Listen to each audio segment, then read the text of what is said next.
안녕하십니까 여러분들, 역사는 체크컴 파팡. 네. 자, 오늘 이제 고대 문화편을 할 텐데, 저는 문화할 때가 제일 좋아요.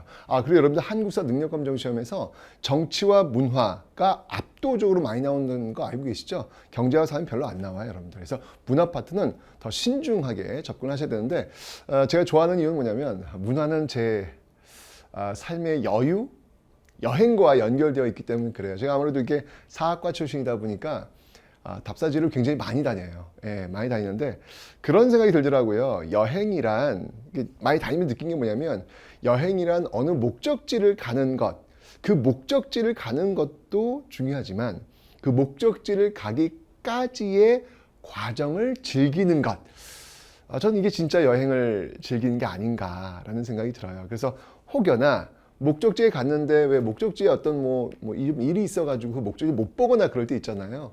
그럴 땐 괜찮아요. 왜냐면 과정을 즐겼으니까 그 목적지는 남겨두고 올 수 있는 거죠. 제가 나중에 또 올 수 있는 이유를 하나 갖고 오는 거니까 그것도 나름 괜찮더라고요. 예, 그래서 대학교 때 그런 경험이 있어요. 저는 이제 답사부다 보니까 사학과 답사부 제가 출신이거든요. 그 당시 그 봉고차라 그래요. 봉고차 한 12인승짜리. 제가 또 이게 운전병 출신이라서 제가 기사 담당이었거든요. 지리산을 한번 가는데, 이게 또 대학생들이 가난하잖아요. 그러니까 12인승이 타는 경우가 어디 있겠습니까? 게다가 짐이 엄청 많잖아요. 그럼에도 불구하고 돈을 아껴야 되니까 12명이 다 탄 거예요. 그 엄청난 짐을 다 들고.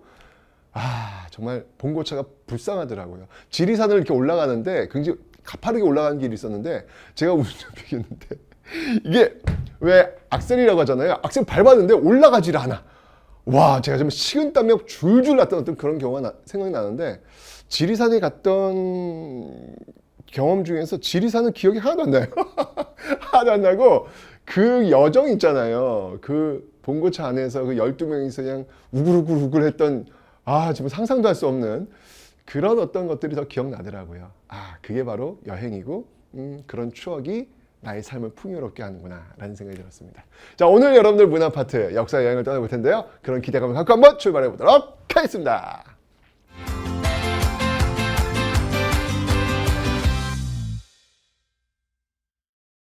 자, 우선 여러분들 이 유교부터 한번, 삼국의 또는 통일신라 남북국의 어떤 유교부터 한번 살펴보도록 할 텐데요. 어렵지 않고 여러분들 배우는 거 복습하는 거예요. 복습하는 거. 자, 고구려의 유교를 한번 살펴볼 텐데, 일단 여러분들 기록상 최초의 대학이라 할 수 있는 태학, 개혁군주, 어느 왕이죠 여러분들? 예, 소수림 왕이라는 거 잘 알고 있습니다 여러분들. 예, 소수림 왕 기억해 놓으시고요. 그 다음에 지방교육, 이건 중앙교육이라면 지방교육도 있어요. 지방교육에 뭐가 있냐면 경당이라는 게 있습니다. 경당. 자, 이 경당이라고 하는 것은 이게 고구려 사람들이 확실히 가르침이 있어가지고 이 글만 가르친 게 아니라 무도 가르칩니다. 네, 어떤 무예, 뭐 이런 것들도 이제 가르친다는 얘기죠. 아마 이런 것들이 이제 고구려의 어떤 그런 기상 싸움 잘하잖아요. 이런 것들을 좀 만들어내는 게 아닌가. 교육 자체에 이제 그런 게 들어가 있다는 얘기죠. 그래서 지방교육은 이렇게 경당 이런 데서 담당하고 있다라는 것을 기억하시면 되겠습니다.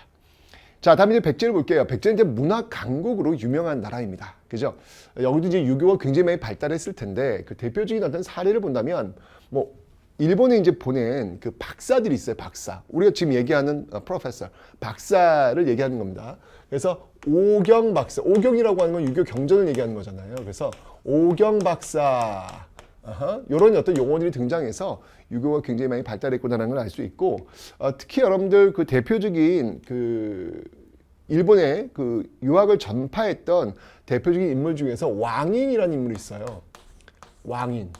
이 왕인이라는 분은 일본에 가서 논어라든지 그다음에 천자문,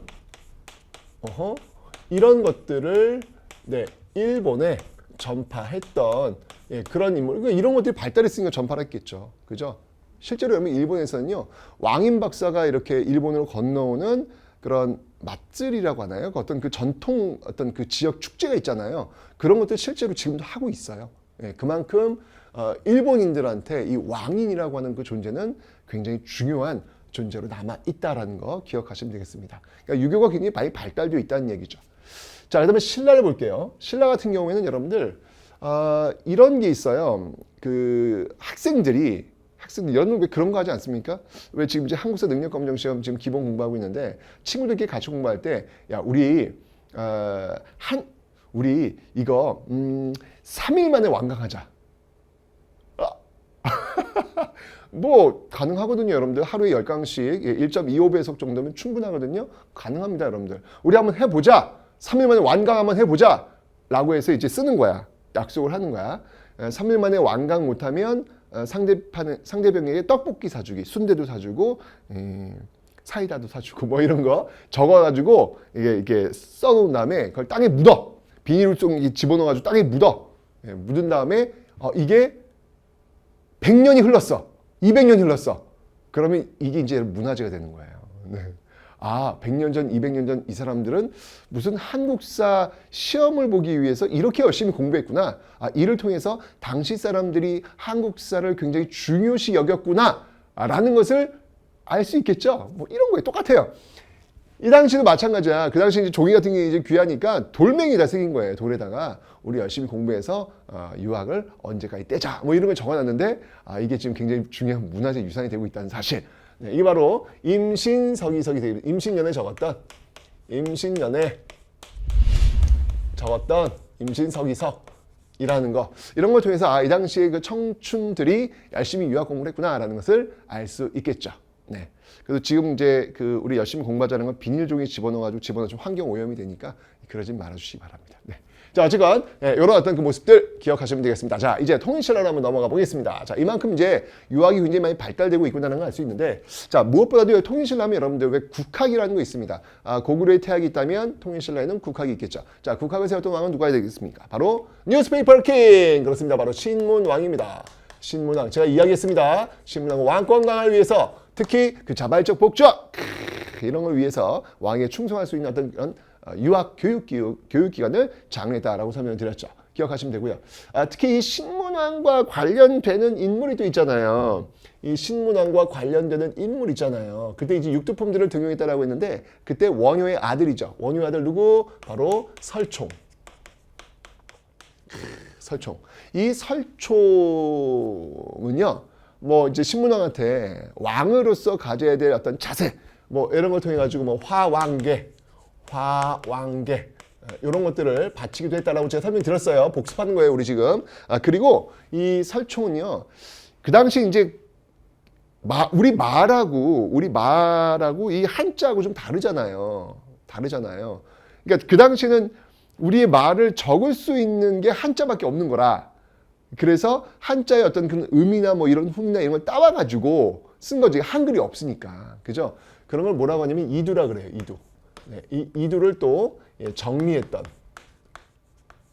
그러니까 이게 열심히 공부하다 보니까 유학적인 어떤 공부를 하다 보니까 그런 필요성이 느껴졌고 이런 것들을 정리했던.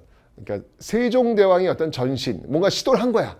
어떻게든 우리의 말을 글자로 표현하기 위해서 뭘 해야 될까? 세종대왕은 한글을 창제하신 거고 설총은 한자를 가지고 어떻게든 표현하려고 노력했던 그런 모습들이 있더라는 얘기죠. 근데 굉장히 어려워요. 그래서 한글이 탁월한 거야. 네. 자, 어쨌건 이렇게 유학이 발달했던 어떤 이런 모습들을 지금 살펴볼 수 있다는 거 기억해 두시면 되고요. 통일신라 이제 후기 말기로 한번 가보겠습니다. 여러분 이때는요 독서 3품과라는 게 있어요. 이건 이제 원성왕 때 시행이 된 건데, 자 이게 무엇이냐? 어렵지 않아요. 말 그대로 책을 읽혀. 관리들한테 책을 읽힌 다음에 그거 갖고 시험 봐. 시험을 봐서 3품으로 나눠. 1품, 2품, 3품. 그래서 이제 거기 맞춰가지고 과를 주는 거예요. 그러니까 쉽게 얘기하면 뭐야? 과거제라고 보시면 돼요. 과거제. 과거제가 처음 시행된 건 고려시대부터거든요. 광종 때 처음 시행되는데 그거의 전신이 바로 독서 3품과다라는 거예요. 근데 문제는 뭐냐면 이 과거라고 하는 것은 왕권 강화에 굉장히 도움이 돼요. 왜냐하면 왕이 신하들을 뽑아서 쓰는 거기 때문에 도움이 된단 말이에요. 왕권 강화에 도움이 되는데 이 독서 3품과가 시행된 시기가 언제냐는 거예요. 통일신라 말기라는 얘기예요. 원성왕 때 말기. 이때는 여러분 언제죠? 왕권이 강화된 시기야, 왕권이 약화된 시기야. 왕권이 약화된 시기지 않습니까? 중앙에서 진골 귀족과 왕이 다툼이 벌어지고 있는 시기. 그래서 왕권이 약화되고 지방에서 호족이 등장하는 시기라고 설명드렸잖아요. 그죠? 그러니까 이런 상황 속에서 왕권을 강화시키기 위한 이런 제도가 시행될까 안 될까? 안 된다는 이야기예요. 시행될 수 없다는 이야기죠. 그래서 독서 3품과는 시행되지 못하고요. 결국 그 바톤을 누구한테? 네, 바로 광종, 고려 광종한테 넘기고 있다라는 겁니다.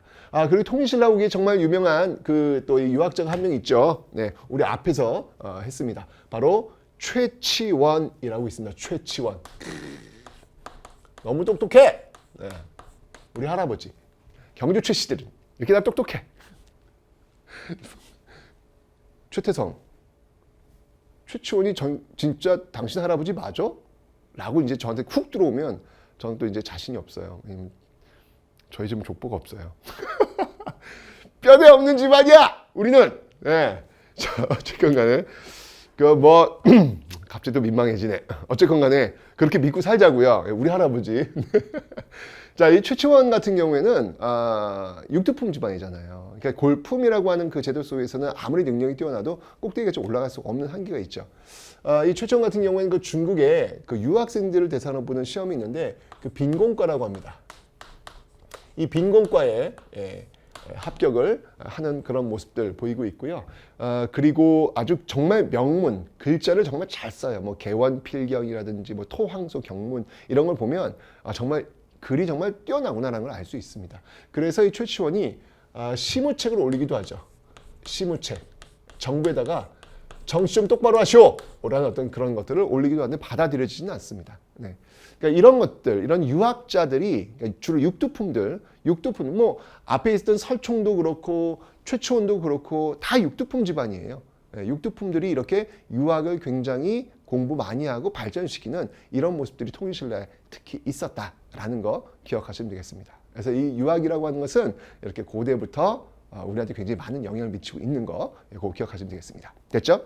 좋습니다. 자, 이런 어떤 유학의 어떤 발달 속에서 우리가 살펴보는 게 있죠. 바로 역사입니다. 뭐 유학과 역사는 뭐 뗄래야 뗄 수 없는 그런 관계니까 역사를 한번 살펴볼 텐데 여러분들의 역사, 여러분들의 어떤 역사를 남긴다고 했을 때 여러분들은 어떤 부분을 남기고 싶어요? 뭔가 좀 잘된 거 남기고 싶잖아. 뭔가 좀 찌질하고 뭔가 좀 정말 좀 X8인데 뭐 이런 것들은 좀 남기고 싶지 않죠, 여러분들. 그죠? 근데 뭔가 좀 이렇게 선생님 이 한국사 능력검정 시험 이 교재는 탑이에요. 1등이에요. 예. 한능검 교재 이렇게 시험장에 들어가면 대부분 제 책 갖고 이렇게 딱 시험 보세요. 예.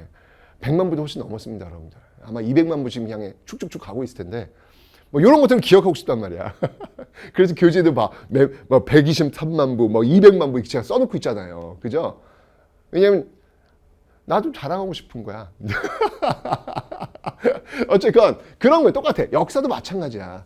이 역사서라고 하는 게 남아있는 것들을 보면은 공통점이 뭐냐면 다 잘날 때, 잘 나갈 때 이럴 때 역사서들이 남아있어요. 자, 고구려를 한번 볼게요. 자, 고구려의 그 역사서 중에 이제 대표적인 게 있다면 바로 신집이라는 게 있습니다. 신집. 자, 이 신집은요, 이게 어느 왕 때냐면 이게 영양왕 때예요. 영양왕 때 이문진. 네, 이문진이라는 사람에 의해서 쓰여진 역사서인데, 그러니까 그 앞에 있었던 아마도 유기라고 하는 역사서, 한 100권 정도 되는데, 그걸 5권으로 이제 축약시킨 어떤 그런 역사서입니다. 근데 이 영양왕 때가 언제냐면 여러분들, 바로 수나라가 침략했을 때거든요. 그때 을지문덕의 살수대첩, 이게 다 영양왕 때 이제 연결되고 있는 거거든요. 그러니까 잘 나갈 때야. 야, 우리 이런 나라야. 수나라?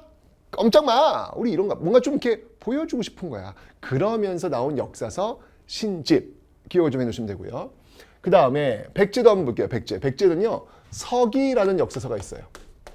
서기. 자, 이 서기라고 하는 역사서는 백제 전성기왕 누군가요? 근초고왕 때예요. 근초고왕 때. 보여주고 싶은 거야. 근초고왕 때. 그죠? 이 근초고왕 때 고흥이라는 인물에 의해서 쓰여진 역사서. 신라도 마찬가지예요. 신라 같은 경우에는 역사서로서 이제 국사가 있어요. 국사가 있는데 이 국사는 어느 왕 때냐면 이건 또 전성기 누구 왕? 진흥왕이잖아요. 진흥왕 때. 예, 진흥왕 때 거칠부에 의해서 또 쓰여진 역사서 바로 이렇게 있더라라는 겁니다. 그러니까 공통적으로 여러분 보인 게 뭐예요? 잘 나갈 때. 좀 이렇게 기록하고 싶은 거야. 그죠? 예. 다 비슷해요. 사람 마음은요. 그게 이제 역사거든. 사람 마음이 모인 게 역사잖아요. 그죠? 그래서 이런 어떤 역사서들이 있다라는 거 기억해 놓으시면 되겠습니다. 됐죠? 그러니까 그만큼 이제 학문이 많이 발달하고 있는 어떤 그런 모습들을 여러분들 유추하시면 돼요. 자, 이제 도교를 한번 좀 살펴보도록 하겠습니다. 도교는 여러분들 쉽게 얘기하면 이제 신선사상, 신선사상을 떠올리시면 되는데, 도교와 관련된 것들, 문화유산들이 굉장히 많이 있어요. 고구려에 가시면 여러분들 사신도, 이 사신도 같은 경우는 특히 이제 고구려에 남아있는 고분 벽화, 고분 벽화에 많이 남아있죠. 사신도라고 한다면 좌청룡, 우백호, 그러니까 사방이신잖아요. 사방이신, 그죠? 그래서 좌청룡, 우백호, 남주작, 북현무, 이렇게 이제 형성이 됩니다. 다 이게 색깔도 다 있어요. 좌청룡, 청색, 우백호, 흰색, 남주작, 남쪽에는 빨간색, 북현무, 검정색, 뭐 이렇게 해서 사방신을 다스리는 어떤 그 사신도, 이런 것들을 지금 그려놓고 있는 모습들 있죠. 와, 근데 진짜 이 고구려 그 고분벽화에 보여지고 있는 이 사신들 보면요, 와, 대단해요. 좀 이렇게 보고 있으면 비닐이 이렇게 막 느껴지는 듯한 그 생동감이랄까요, 생생함이랄까요. 진짜 대단하다. 예, 그런 것들이 아직까지 남아 있다는 게 참 놀랍습니다. 자, 이런 어떤 그 사신도 대표적인 도교의 흔적이고요. 그 다음에 이제 백제로 와보면, 백제는 산수무늬 벽돌이라는 게 있어요. 산수무늬 벽돌. 산수무늬 벽돌. 여러분들 제가 이게 색으로 집어넣는 거는 굉장히 중요하다는 걸 의미하는 거 알고 계시죠, 여러분들? 네. 산수무늬 벽돌. 요건 뭐냐면 얼럭벌럭 산신이다. 네. 죄송합니다. 네, 어쨌거나 이렇게 이게 옛날에 이렇게 지금 우리가 타일이라고 하잖아요. 이렇게 목욕탕 같은 데 까는 그 네모난 거, 바닥에 까는 어떤 그런 거에다가 이제 그림을 이제 이렇게 새겨 넣은 건데, 잘 보시면 여러분들 신선들이 이렇게 청소하시고 빗자루질 하시다가 이렇게 다 끝나고 들어가신 그런 모습들이 있어요. 믿어! 어쨌건 신선과 관련된 그런 산수무늬 벽돌 기억하시면 되고요. 금동대학로, 저는 부여에 왜 가는지 아세요? 이거 보러 가요.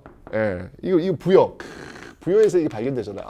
진짜 여러분들 이거 어떻게 발견된지 알아요? 진흙 구덩이 속에서 발견돼요. 진짜 거의 이거 한 그 1500년의 어떤 시간을 뛰어넘어가지고 우리랑 만난 거예요. 이게 진흙 구덩이에서 발견됐다는 이야기를 보면은 이게 무슨 말이냐면, 여러분들 불 나면 제일 그래도 귀중한 거 먼저 딱 갖고 이제 뛰쳐나오려고 하잖아요.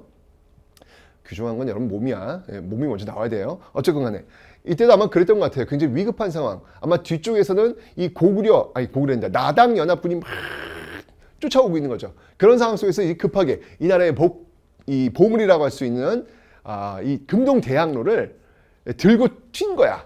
뛰다가 도저히 안 되겠어. 이거 이러다 뺏기겠어. 라고 해서 이거 어떡하지? 라고 하다가 그 진흙통에서 팍 쳐박아 둔 거야. 못 찾게. 나중에 내가 이걸 되찾아와야지. 라고 해서 팍 쳐박아 둔 거야. 그런데 그때 나당이 툭툭툭툭 에이 쫙! 그리고는 1500년이 흐른 거야. 이야.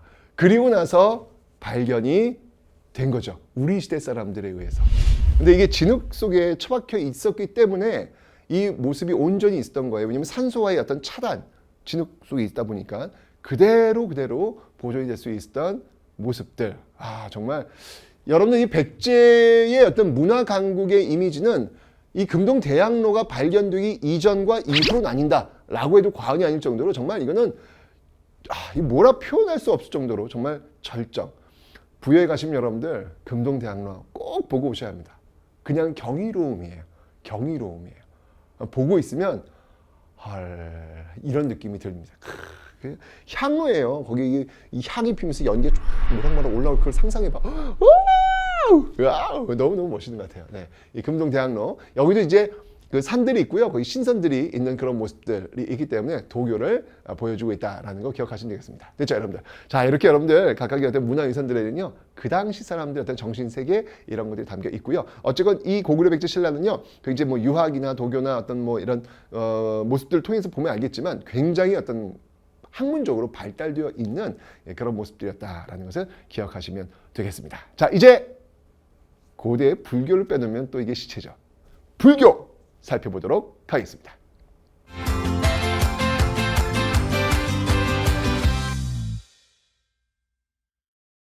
자, 여러분, 이 불교는요, 외래 종교예요. 그죠? 외래 종교이기 때문에 이게 우리나라에 들어올 때 어떠한 저항도 없이 자연스럽게 들어왔다. 그건 쉽진 않은 거예요. 여러분들 나중에 왜 천주교 들어올 때도 뭐 엄청나게 박해가 있었잖아요. 그러니까 외래 종교가 들어올 때는 이런 기존의 문화와의 어떤 그 충돌이 분명히 있어요. 불교도 마찬가지예요. 불교는 뭐 지금 너무 자연스럽게 우리 속으로 들어와 있지만 옛날에 이 불교가 들어올 때는 쉽지는 않았다라는 얘기죠. 자, 언제 들어왔는지 한번 살펴보도록 할 텐데요. 자, 고구려는요, 소수리망 기억나시죠? 율령, 불교, 태약, 소수리망. 그죠? 이 소수리망은 어느 나라에서 바로 전진, 예, 중국 전진에서 불교를 수용하는 모습들 보이고 있고요. 그 다음에 이제 백제는요, 어느 왕 때냐면 근초고왕 뒤에 나오는 침류왕. 이 침류왕 때 역시 마찬가지 중국 동진에서, 중국은 이제 위진 남북조 시대, 그 시대가 쭉 연결되기 때문에 막 여러 나라들이 많아요. 그래서 동진에서 불교를 또 수용하는 모습들 보이고 있습니다. 신라 같은 경우에는 여러분들 이게 지금 고립되어 있는 지역이잖아요. 그러니까 중국에서 이 불교를 들어올 수 있는 공간 자체가 없어, 루트 자체가 없는 거야. 그래서 고구려를 통해서 이 불교가 들어오게 되는데, 아이고 저항이 만만치 않았어요. 불교 수용이 쉽지 않습니다. 그래서 버풍왕 때 여러분들 이게 지금 개혁 군주잖아요. 개혁 군주니까 뭔가 좀 필요했어. 불교가 필요했어. 예, 제가 얘기했죠. 소수리망 따라쟁이라고. 소수리망이 또 다 하잖아요. 버풍왕 율령도 하고 불교도 하고, 그죠?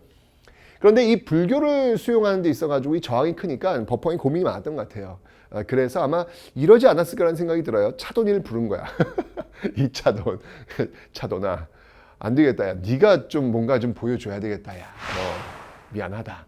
너가 우유를 머금고 있어라. 예, 그 우유를 머금고 있으면 네 목을 탁 치면 우유가 뿜어져 나오고 내가 궁녀들을 시켜서 위에서 꽃비를 내가 꽃가루를 뿌릴게. 뭐 이런 얘기가 되지 않았을까? 실제로 여러분들 이차도의 순교를 통해서 이 불교가 공인되는데 이차도의 목을 탁 빼니까 흰 피가 뿜어져 나오고 하늘에선 꽃비가 흩날렸다라는 기록이 있거든요.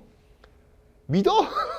그게 이상하잖아. 어떻게 가능했을까? 그렇다면 뭐 그런 게 있지 않았을까? 뭐 이런 생각이 드는 거예요. 어쨌건 이 버풍왕과 이차돈 순교를 여러분들 좀 기억을 해 놓으셔야 합니다. 예, 그렇게 이 외래 종교, 이 불교가 수용되기가 쉽지가 않았구나라는 것을 알 수 있죠. 자, 중요한 건 뭐냐면 이 고구려, 백제, 신라 이 당시에 들어왔던 이 불교들 있잖아요. 이 불교들의 특징은 뭐냐면 모두 다 귀족 중심의 불교였다. 또는 왕실 중심의 불교였다라는 겁니다. 그죠? 네, 이렇게 왕들이 자신의 어떤 그 목적을 위해서 또 이후엔 또 귀족들이 또 잘 먹고 잘 살기 위해서 아이고 죽으면은 저 극락세계 간다는데 얼마나 좋아요. 보험 드는 거지 뭐 이런 거. 그래서 그들만의 어떤 그 불교였어요. 왜냐하면 불교를 알 수가 없어요. 기층 백성들은요. 왜냐하면 이 불교를 알려면 한자를 알아야 할 거 아니에요. 이거 교리. 그러니까 예를 들면 그 불법 책을 공부를 해야 될 거 아니에요. 그래야 부처님이 누군지를 알지. 근데 이건 일반 사람들은 그걸 모르니까 불교는 그저 저 세상 사람들, 아니 그러니까 그들만의 어떤 그 종교일 뿐이었죠. 자, 이런 삼국시대의 불교가 이제 통일신라. 자, 요 지금 분기점은 여러분들 바로 다음 남북국시에 넘어가는 분기점이에요. 이렇게 통일신라로 넘어가면서 이제 얘기가 확 달라집니다. 자, 거기에 이제 걸출한 승려가 등장하니 바로 원효와 의상이에요. 여러분들 원효와 의상은 잘 아시죠? 네, 왜 그 해골물 사건. 원효와 의상은 베프야, 친한 친구야. 이들은 함께 유학길을 떠났어. 불법을 구하기 위해서. 그런데 너무 힘든 거야. 너무 힘들어서 너무 목이 말라. 목 말라 죽겠어. 라고 해서 원효가 물을 이렇게 보다 보면 물이 있던 거예요. 그래서 물을 발견하고 여기 물이 있네? 라고 물을 펄컥펄컥 마셨어. 너무 맛있어. 너무 맛있어. 라고 푹 잤어요 이제. 그리고 그 다음날 일어났더니 그게 뭐예요? 해골에 담긴 썩은 물이었어. 이때 원효가 깨닫습니다. 뭐지? 내가 분명히 어제 내가 먹었던 그 물은 차고 달고 단 나의 생명수였는데 지금 이 아침에 본 이 물은 썩은 물, 먹을 수 없는 물, 이게 무엇이었을까? 똑같은 물인데도 불구하고 생명수, 썩은 물, 이 차이는 어디서 나온 것일까? 그렇구나, 바로 나의 마음에서 나온 것이구나 라고 해가지고 의상한테 얘기하죠. 나는 이미 다 깨달았다. 나는 이제 더 이상 구할 것이 없다. 나 간다. 빠이빠이 하고 이제 헤어진 거죠. 의상은 뭐 그에 굴하지 않고 열심히. 그러니까 제가 볼 때는 의상은 약간의 어떤 게 모범생류의 어떤 그런 모습이 아니었을까라는 생각이 듭니다. 그래서 의상은 계속 유학기를 갖고 원효는 안 갖고. 근데 사실 여러분들 원래 이야기에 해골물은 등장하지 않습니다. 이게 이제 뒤에 나오면서 뭔가 좀 극적인 게 필요했던 거야. 사실은 모티브가 뭐냐면 그냥 무덤이었어요. 잠을 자고 편하게 잤던 그곳이 눈을 떠보니까 무덤이었던 거예요. 그러면서 느낀 건데 약간 이게 좀 밋밋하잖아요. 그래서 나중 사람들이 거기 이제 해골물이 딱 들어오면서 좀 더 드라마틱하게 된 겁니다. 어쨌건 간에 이 원효가 그렇게 되면서 모든 것은 다 마음에서 달려 있구나라는 일심사상. 모든 것은 다 마음이야. 다 마음에서 나오는 거야. 일심사상. 이러면서 어떤 그 격식이나 이런 것들 이거 다 무시야. 나 필요 없어. 그냥 뭔가 좀 승려라면 왜냐면 이게 귀족 불교였으니까 이게 불교를 믿으면 뭔가 귀족들이거든요. 부처님의 말씀, 부처님 왈, 이러면서 이런 거 다 필요 없다는 얘기예요. 이러면서 여러분들 정말 파격적인 모습을 보여줍니다. 이 원효는요, 술도 먹고요, 그냥 진짜 그 민중속으로 들어서 노래도 추고 춤도 추고 그 민중들과 함께 이 부처님을 만날 수 있는, 그러니까 저 위에 귀족들만 갖고 있는 이 부처님을 끌고 내려오는 거예요. 끌고 내려와서 그 권위 내려놓고 그 힘 내려놓고 정말 그 민중과 함께하는 그런 불교, 이 불교를 알리는데 역할을 하는 겁니다. 그러면서 이제 춤도 필요하고 노래도 필요하니까 그때 이제 했던 게 바로 무예가. 무예가. 이렇게 하면서 이야기하죠. 민중으로 얘기합니다.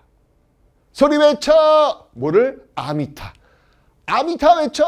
아미타 외치면 여러분, 아미타 부처님은 극락세계를 관장하는 부처님이에요. 죽고 나면 모두 다 극락세계 갈 수 있다. 그 도탄에 빠져있는 백성들에게 극락세계 갈 수 있는 그 키를 준 거야.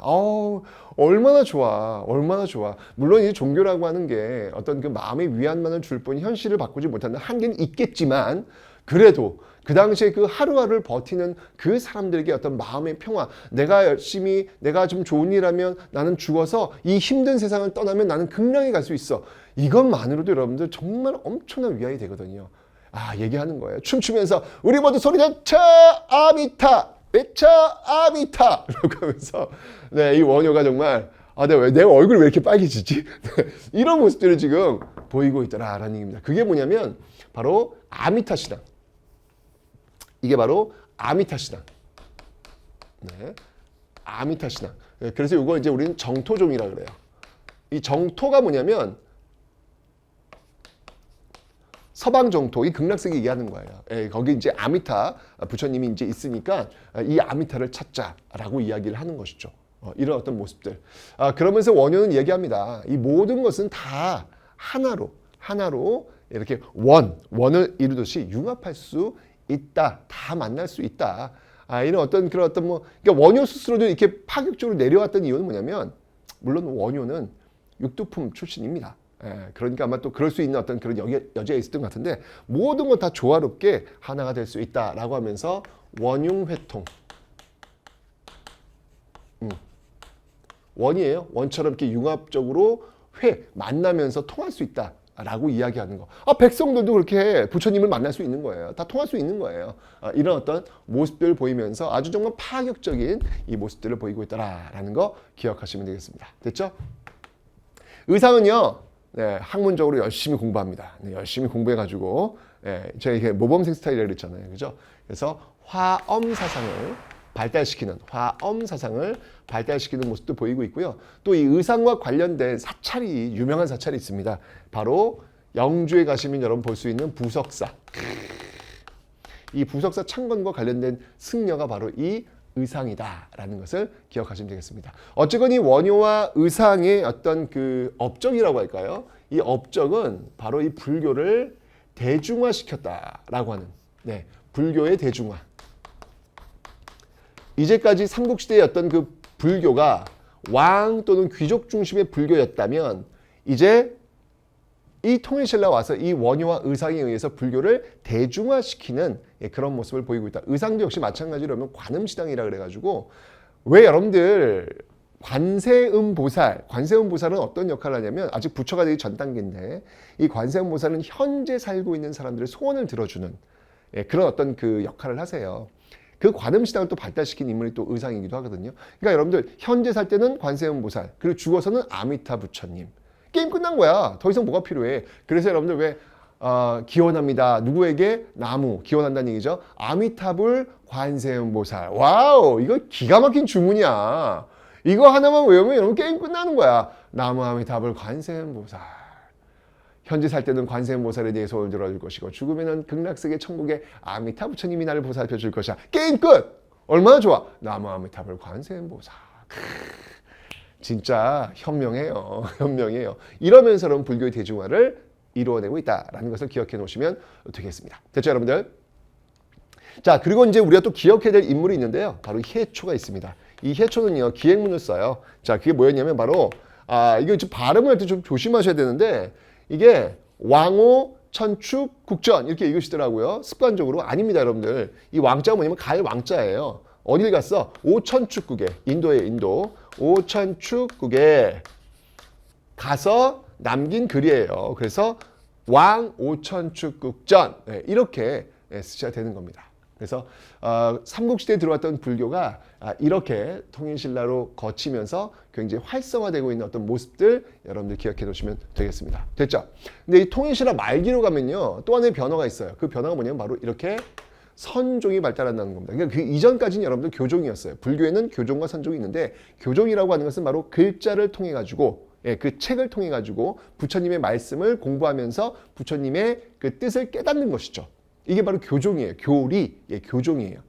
근데 여러분 제가 얘기했잖아요. 교종이라고 하는 것은 어떤 특권층만이 알 수 있겠죠. 왜냐면 이 한자를 알 수 있는 사람들은 소수에 불과하니까, 그죠?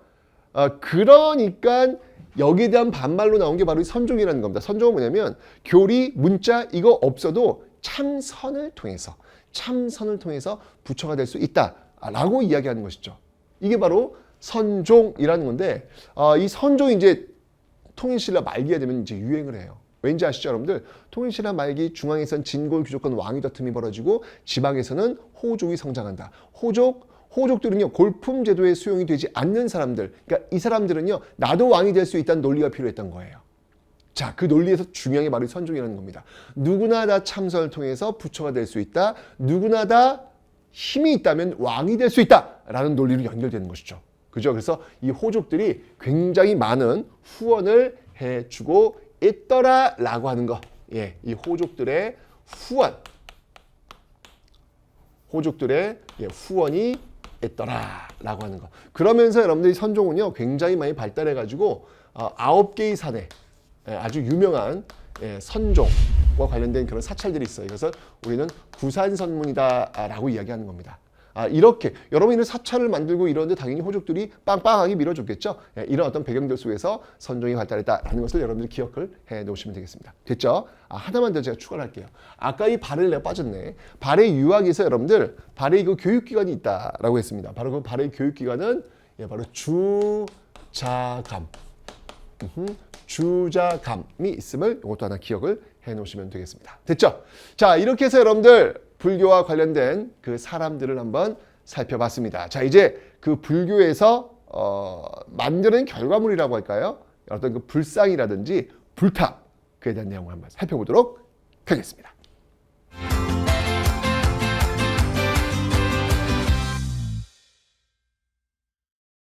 자, 이제 이 불교에서 그 결과물이라고 볼 수 있는 건데요. 바로 이제 불상, 삼국시대의 그 불상. 이제 왜냐면 이게 왕실 또는 귀족 중심의 불교니까 또 그와 관련된 아주 걸작품들이 만들어지겠죠. 왜냐면 좀 돈 있는 그런 기득권, 지배층들이 지금 이걸 딱 서포트를 해줄 테니까. 그래서 정말 걸작들이 많이 나와요.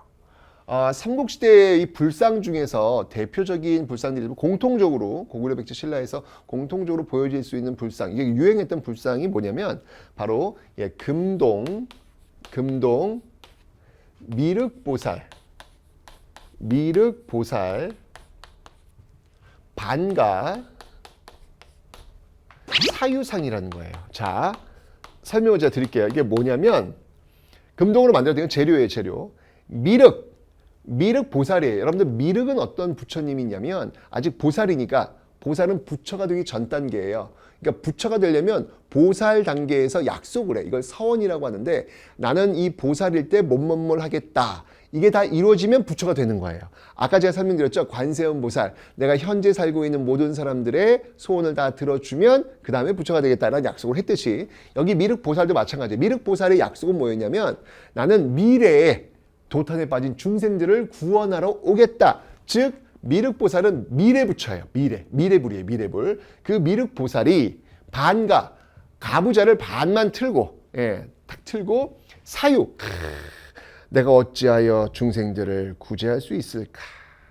이 사유하는 모습들, 이 모습을 담고 있는 게 바로 금동 미륵보살 반가 사유상이다라는 건데 걸작이에요. 이게 지금 특히 이제 청동으로 만든 국보기도 하죠. 이게 있는데 진짜 보고 있으면 어떻게 금속을 가지고 저런 모습을 만들어낼 수 있을까? 이게 가능한 걸까라는 생각. 아마도 그거는 이걸 만드신 분이 진짜 불심으로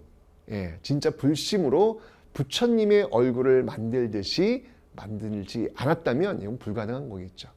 이 어떤 조각상을 보면서 그 시대 이걸 만들었을 그 사람들의 마음을 좀 알 수 있지 않을까라는 생각이 듭니다. 금동 미륵보살 반가사유상 대표적이고요.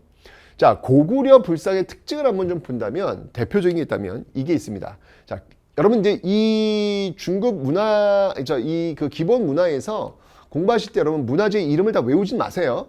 그럴 필요 없어요. 그런 건 묻는 문제 안 나옵니다.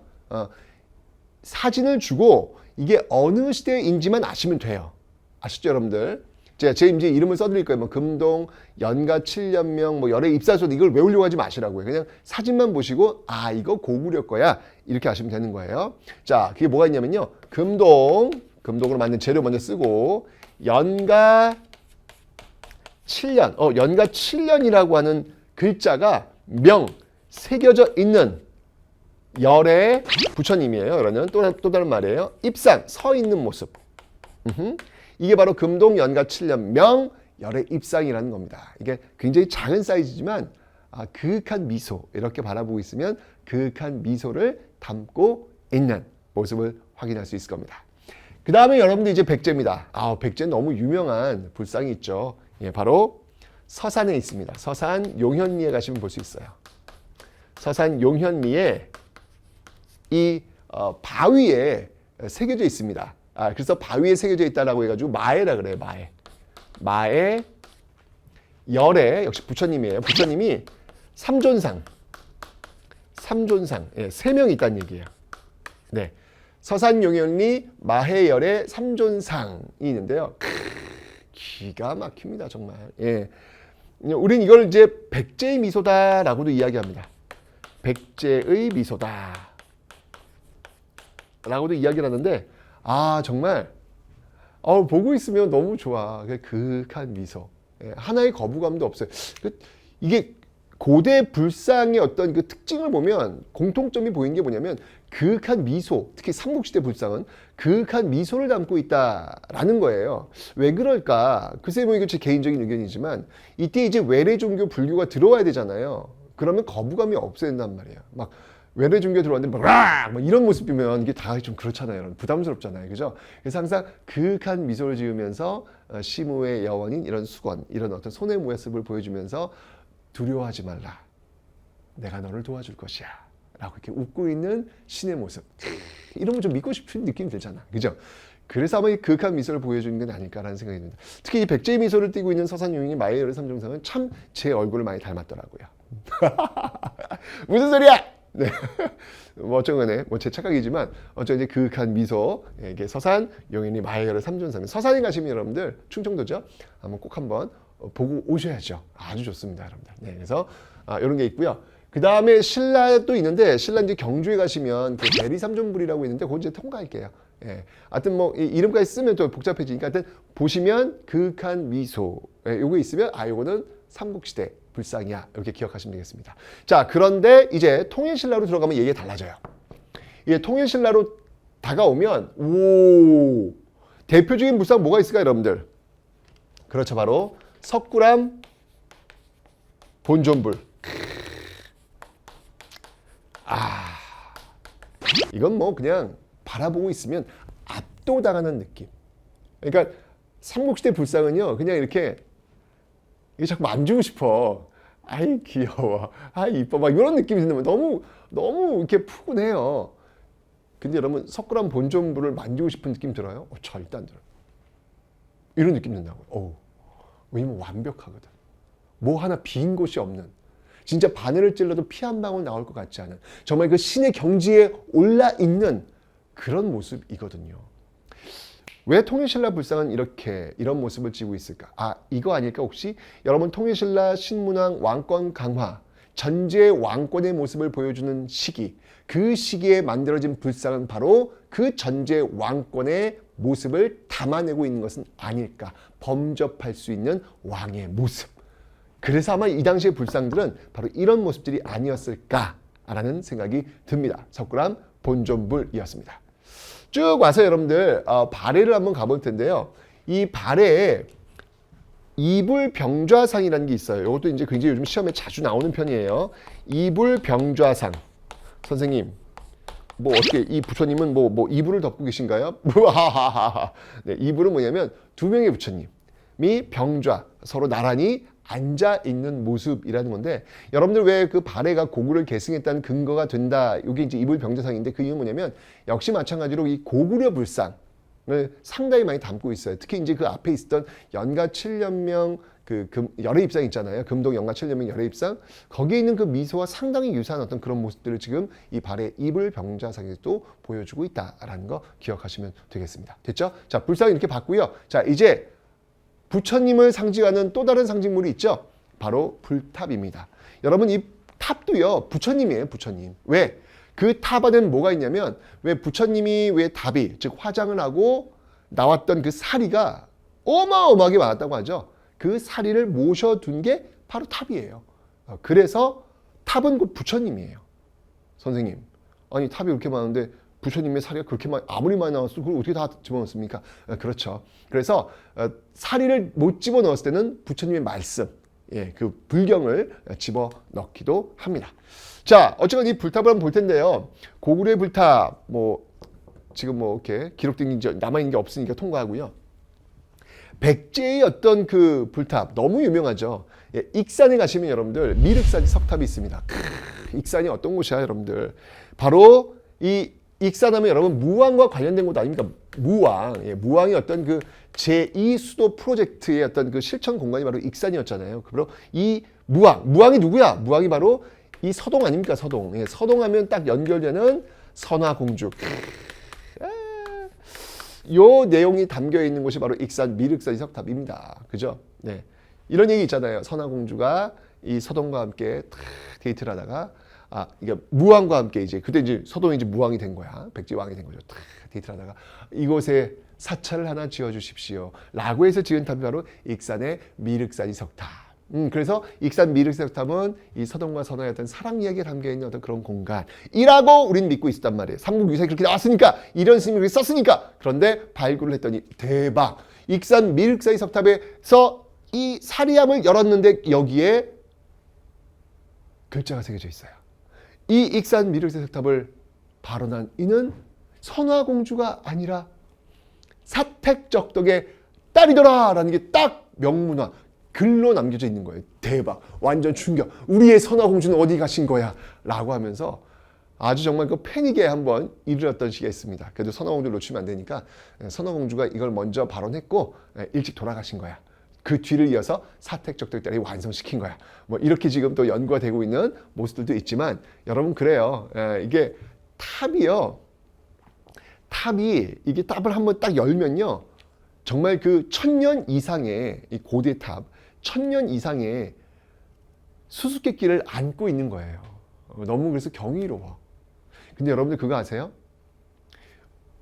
고대 탑 중에서 한 번도 아직 해체하지 않고 그때 만들어진 그 모습 그대로 남아있는 탑이 하나 있어요. 그 탑이 뭔지 아세요?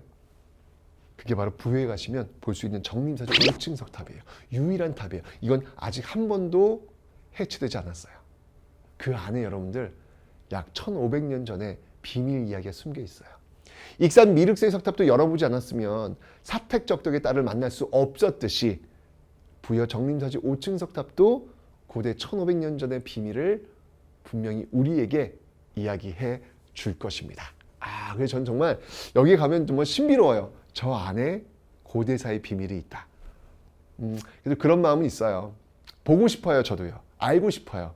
그런데 제 삶 속에서 그걸 못 볼 수도 있죠. 제가 먼저 죽을 수도 있잖아요. 그죠? 이 석탑은 더 오래 갈 수 있잖아요.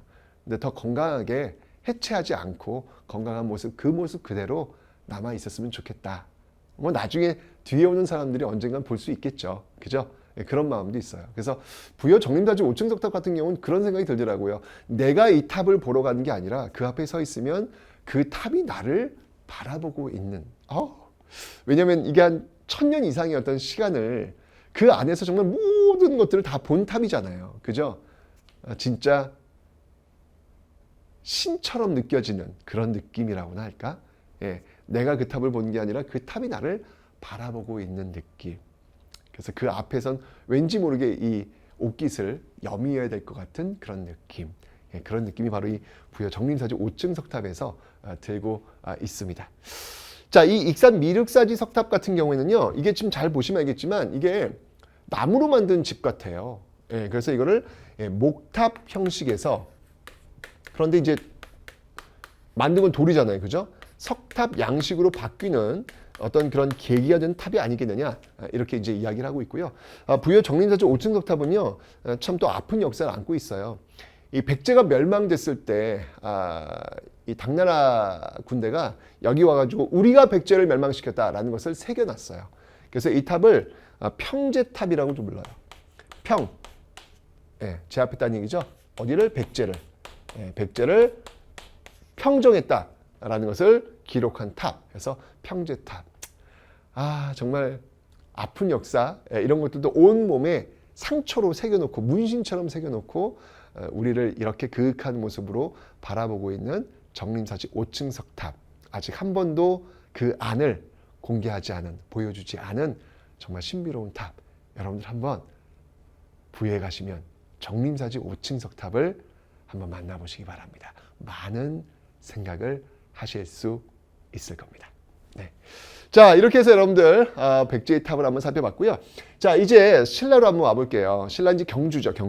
경주에 가시면 분황사가 있어요. 분황사. 분황사. 이게 모전석탑이에요. 여러분들 모전석탑이 있는데, 자, 이게 이제 무슨 말이냐면, 이 경주 분황사 모전석탑은, 이게 모전은 뭐냐면 말 그대로 모방했다는 이야기예요. 저는 벽돌이에요.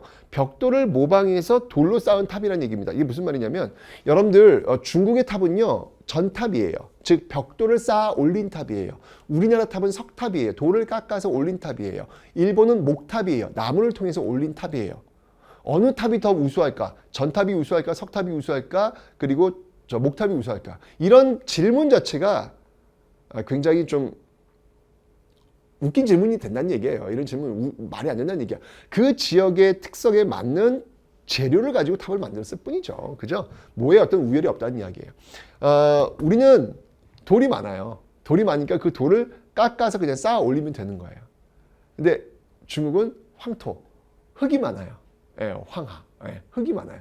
그래서 그 흙을 구워가지고 벽돌을 쌓아 올린 탑을 많이 만듭니다. 그런데 이 분황사 모전석탑이에요. 이건 뭐냐면, 대박이야. 난 진짜, 난 옛분들은 정말 상상이 안 가. 이분들 어떻게 이런 상상을 하셨지? 돌을 벽돌처럼 깎아가지고 그걸 쌓아 올린 거예요. 대박 아닙니까, 여러분들? 흙을 구워서 올린 게 아니라 돌을, 그 단단한 화강암을 다 벽돌처럼 쪼갠 거예요. 다 쪼아가지고 그걸 쌓아 올린 탑이야. 이게 얼마나 정성이야. 나는 이건 대단한 정성이다. 그 당시에 무슨 뭐 기계가 있겠습니까? 뭐가 있습니까? 다 이 돌과 이 정을 갖고 이게 쪼아가지고 만든 건데, 이걸, 전 진짜 보고 있으면 대단하십니다. 여러분들. 이런 생각이 들더라고요. 경주 분황사 모전석탑 이 앞에서 한번 정말 이 장인 정신이 무엇인가를 한번 여러분들 한번 확인해 보는 건 어떨까라는 생각이 들고요. 그 다음에 이제 목탑도 있었어요. 그 목탑이 있다면 이제 지금은 없죠. 지금은 없는데 황룡사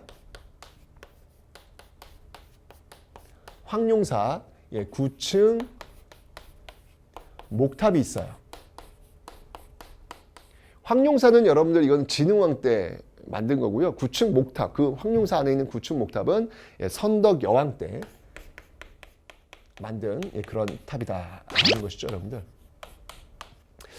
저는 이 황룡사 9층 목탑을 보면서 그런 생각이 들더라고요. 여러분이 황룡사 9층 목탑을 세웠던 때가 언제면 643년이에요. 643년이 어떤 때냐면 그 전에 642년 신라의 정말 위기였거든요. 백제 의자왕이 밀고 들어와가지고 대야성 전투에서 완벽한 승리를 거두고 신라를 압박해 들어갔던 시대. 그때 이 위기를 느꼈던 신라가 김춘추, 선덕 여왕이 김춘추를 고구려에 보내요. 그때 이 고구려 쿠데타를 통해서 집권했던 그게 이제 연개소문이에요. 그것도 또 똑같이 642년이에요. 이 연개소문을 만나서 도와달라고 요청을 하죠. 그런데 연개소문은 한강제국을 내놓지 않으면 도와주지 못하겠다고 이야기하죠. 결국 결렬돼. 그래서 결국은 이 신라로서는 완전 고립되는 상황이야. 백제는 막 물밀듯 들어오고 있고 고구려는 도와주지 않겠다고 이 절치대명의 위기 상황. 그 위기 상황 속에서 선택했던 것이 무엇이었냐면 바로 황룡사 9층 목탑이에요. 643년 바로 그 다음에 선덕 여왕은요 발상의 전환이 들어갑니다. 그래? 우리가 이렇게 위기야? 그렇다면 우리가 이제 발상의 전환을 해서 문화강국도 아니고 군사강국도 아니고 항상 후진적 나라에 있고 항상 누군가의 도움을 요청해야 됐던 이 신라 여기서 탈피해서 이제 우리가 삼국을 한번 통일해보자. 우리 신라인들이요 이 모든 비전을 공유하라 라고 해서 그 경주에 무려 30층 높이의 아파트 80m에 이르는 이 황룡사 9층 목탑을 딱 떠올린 거예요. 그리고 거기다가 딱 그 우리들이 정복해야 될 나라들 그 나라들 땅땅땅땅땅 새겨 넣으면서 모든 신라인들에게 안 그렇겠습니까 여러분들? 신라인들은 아침에 일어나면 눈 뜨면 딱 보이는 게 그거예요. 바로 신라의 비전, 우리가 삼국의 주인공이 된다라는 그 비전을 공유하면서 이제 삼국 통일의 박차를 가하게 되는 모습들 그리고 최종적 주인공은 신라가 됐다는 사실. 그 상징적인 게 바로 이 황룡사 9층 목탑이라는 겁니다. 정말 발상의 전환, 정말 비전의 공유 이런 것들을 보여주는 상징적 모습들. 황룡사 9층 목탑에서 우린 정말 또 많은 것들을 배울 수 있지 않을까라는 생각이 드는데요. 이건 여러분들 지금 고려 몽골의 침입 과정에서 다 불타버립니다. 나쁜 것들 진짜. 왜 이걸 불태워? 정말 나빠. 그죠? 그래서 지금은 이제 벌판밖에 없어요. 다 불타가지고. 근데 여러분들 제가 이게 답사를 가면서 제가 하나 이렇게 노하우를 알려드리면 답사도 다 때가 있는 거예요. 그러니까 아무 때나 가는 게 아니라 때가 있어야 돼요. 그래 느끼는 게 달라지거든. 여기는 언제 가시냐면 가을에 늦가을에 낙엽이 떨어질 때 이때 한번 가보세요. 이제 가면은 여기 이제 이 주위가 농사를 다 지어가서 다 이제 추수가 다 끝난 데예요. 그 가을에 한 5시경 때문에 이제 노을이 지기 시작합니다. 해가 떨어지기 시작하니까요. 그리고 낙엽이 딱 떨어질 때 거기 이렇게 가만히 앉아 있으면 기차가 또 지나갈 거예요. 여기 앉으셔가지고 한 번쯤 무념무상에 한번 빠져보세요. 되게 멋지다. 한 1000여 년의 역사를 갖고 있는 이 신라.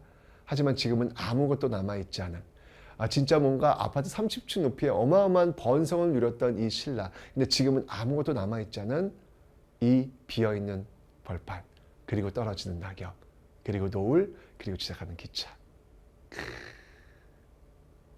인생은 무엇일까? 이런 걸 아마 여러분들 이거 평생 못 잊을 겁니다. 네, 한번 그 타이밍 늦가을에 한번 경주에 한번 가보시기 바랍니다. 느끼십시오. 네. 자, 황룡사 9층 목탑 이렇게 한번 봤고요. 자, 이제 통일신라로 한번 가보겠습니다. 통일신라 하면 여러분들 우리 빼놓을 수 없죠. 불국사 3층 석탑. 불국사 3층 석탑은 지금 여러분 보면 알겠지만 완벽해요. 이 불국사 3층 석탑도요. 이게 그냥 만들어진 탑이 아닙니다. 이 불국사 3층 석탑은 다른 말로 석가탑이라고도 하고요.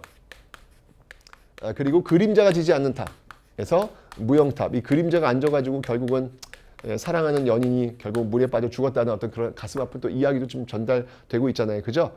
불국사 3층 석탑. 여러분들 이 3층 석탑은 또 이제 해체를 합니다. 수리복원을 하기 위해서. 수리복원하면 반드시 뭔가 나온다 그랬죠? 여기서 나온 게 있어요. 와우! 어마어마한 게 여기서 지금 나옵니다. 이렇다니까요, 여러분들. 탑 하나 열면 이게 엄청나게 나온다니까요. 그래서 정림사 5층 석탑 열었을 때는 엄청난 고대사의 비밀이 나오는 거야. 여기서 나온 게 뭐였냐면 바로 무구정광 대다란이경. 무구정광 대다란이경. 자, 이 무구정광 대다란이경의 역사적 의의를 한번 들어볼까요? 현존하는 세계에서 가장 오래된 가장 오래된 먹판 인쇄물이 바로 이 무구정광 대다란이경이다. 와우, 세계 가장 오래된 최고 여기 나온 거야. 이러니까 탑이 엄청난 보물이라는 이야기예요, 여러분들. 그죠? 예. 불구 3층 탑. 여기 앞에 서 있는 탑이 뭐죠, 여러분들? 네, 바로 다보탑입니다. 근데 여러분들, 이게 지금 통일신라 탑인데, 이게 그냥 불국사 3층 석탑 그 옆에 다보탑이 있잖아요. 이게 그냥 있는 게 아니에요. 여기 다 스토리가 있어요. 이게 뭐냐면, 이게 스토리를 알고 봐야 돼. 이 불국사 3층 석탑, 이 불탑은 곧 부처님이라고 설명드렸죠. 석가탑이 석가모니가 지금 불법을 지금 알리고 있는 장면을 지금 연상시킨 거예요. 석가탑을 지금 그걸 세운 거야. 실제로 가시면 그 주변에 방석 같은 것들이 놓여져 있어요. 연꽃 무늬로 방석 같은 것들을 석가탑 주변에 놨단 말이에요. 이건 뭐냐면 중생들이 앉아가지고 지금 부처님 말씀 듣고 있는 장면이야. 그런데 여러분들, 불경에 이런 말이 있어요. 석가모니가 이야기할 때, 불법을 이야기할 때 그 불법은 진실이야, 진리야 라는 것을 내가 알려줄게 라고 이야기했던 부처님이 있어요. 그 부처님이 다보 부처님이 석가모니가 진실을 이야기할 때 내가 그것이 진실이라는 것을 이야기해 줄 것이다 라고 약속한 부처님이 계시다고요. 그 부처님이 다보불이야. 바로 그래서 석가탑 옆에 다보탑이 있는 이유가 바로 그거예요. 부처님 석가모니가 지금 불법을 이야기하고 있고, 그러자 땅이 두두두두두 갈라지면서 이 다보불이 하늘에서 뻥 솟아오르면서 바로 저 석가모니의 말이 진리다 라고 이야기하는 그 스토리를 담아 놓고 있는 게 바로 불국사 3층 석탑과 다보탑이다 라는 겁니다. 이 엄청난 드라마틱한 이야기를 알고 거기를 보셔야 그게 제대로 보여지는 겁니다. 됐죠, 여러분들? 네, 갈 때마다 정말 놀랍다는 생각이 듭니다. 자, 이렇게 있고요. 이제 통일신라 말기로 한번 가볼게요. 이 불국사 3층 석탑은 정말 보면 완벽해요. 균형미 완벽해. 정말 비례미 완벽해. 진짜 완벽하다는 생각이 듭니다. 그러니까 통일신라, 그러니까 뭐 석굴암 본전물도 그렇고 불국사 3층 석탑도 그렇고 다보탑도 그렇고 정말 이 불교 불상 불탑의 절정을 지금 보여주고 있는 게 아닌가라는 생각이 듭니다. 그러면서 이제 거기 꼭지점이 있으면 살짝 좀 무너집니다. 통일신라 그 말기에 나오는 그 탑 중에서 뭐가 있냐면 바로 그 양양에 가시면요, 강원도 양양에 가시면 진전사지 3층 석탑이라고 있어요. 이 진전사지 3층 석탑이라고 있는데, 이 진전사지 3층 석탑의 좀 특징이 뭐냐면 여기에 조각이 좀 새겨져 있다는 거예요. 이 불국사 3층 석탑은 여러분 그런 조각 없잖아요. 깨끗하잖아요. 깨끗한데 여기 이제 표면에다 이제 조각 같은 걸 새겨놓고 있고, 균형이나 이런 것도 살짝 좀 무너지고 있죠. 여러분들이 가장 아름다운 건 단순미예요. 그 단순한 아름다움을 제대로 표현 못하니까 뭐 덕지덕지 붙이는 그런 모습일 수 있거든요. 진짜 가장 아름다운 건 단순미입니다. 단순미를 어떻게 표현하느냐가 제일 중요한 건데, 저는 이 불국사 3층 석탑이야말로 그 단순미의 절정이다라는 생각이 듭니다. 어쨌건 이제 여기 조금 이제 장식성이 좀 들어간다는 이야기예요. 좀 이렇게 무너진 어떤 그런 모습 보이고 있는데 기억해 두시면 되고요. 그 다음에 이제 여러분들이 통일신라 그 후기에서 또 기억해야 될 탑이 있습니다. 그게 뭐냐면 승탑이 유행을 해요. 이때 오면 승탑이 유행을 합니다. 승탑. 자, 승탑이 뭐냐면 불탑이 아니에요. 이건 부처님이 아니라는 얘기죠. 승려를 모신 탑이에요. 승려도 왜 화장을 하면 이렇게 사리가 나오잖아요. 그걸 지금 모셔둔 탑입니다. 이것 역시 마찬가지로 선종의 발달과 관련이 있는 거예요. 왜냐하면 선종은 참선하는 건데 그 참선을 통해서 부처님의 어떤 길에 이르게 되는 건데 그 과정에서 스승이 도와줘야 돼요. 참선할 때 이렇게 딱 되면 정신 차려라! 뭐 이런 거. 그래서 그 스승을 기억하고 기념하는 거예요. 그래서 그 스승의 사리를 모셔둔 게 승탑. 그러니까 선종이 유행하면 유행할수록 승탑도 당연히 발달할 수밖에 없겠다라는 겁니다. 자, 이 승탑 중에서 제일 대표적인 통일신라 그 말기의 대표적인 승탑이 있다면 어떤 탑이 있냐면 바로 쌍봉사에 있는 철감선사 승탑. 이것도 그냥 사진만 보시면 돼요. 철감선사의 승탑. 정말 이것도 참 대단한 그런 기술이다, 예술이다라는 것들을 보여주고 있습니다. 그래서 이런 승탑이 유행했다는 거 기억하시면 되고요. 자, 이제 마지막으로 발해 볼 텐데요. 예, 발해에서는요, 발해의 영광탑이라고 있습니다. 발해의 영광탑. 자, 이렇게 탑이 있다는 거 여러분이 기억해 놓으시면 되겠습니다. 됐죠? 오늘 이 강의에서 여러분이 좀 초점을 맞추실 게 뭐냐면, 전 특히 이제 황룡사 구층 목탑, 어떤 그 상징적인 어떤 그 모습들을 가지고 어떤 시대의 어떤 이거 변화를 추구하려고 노력했던 그 발상의 전환을 추구하려고 노력했던 642년의 어떤 그 국가적 위기 속에서 무릎을 꿇을 수도 있음에도 불구하고 무릎을 꿇지 않고 모든 구성원들과 똑같은 비전, 발상의 전환, 우리가 삼국의 주인이 되자라는 그 깃발을 높이 들었던 황룡사 구층 목탑, 이것이야말로 우리도 많이 어렵고 힘든 일이 있을 때 보여줄 수 있는 반전의 어떤 카드가 아닐까라는 생각이 들면서 오늘 강의 마치도록 하겠습니다. 발상의 전환, 반전의 역사, 황룡사 구층 목탑이었습니다.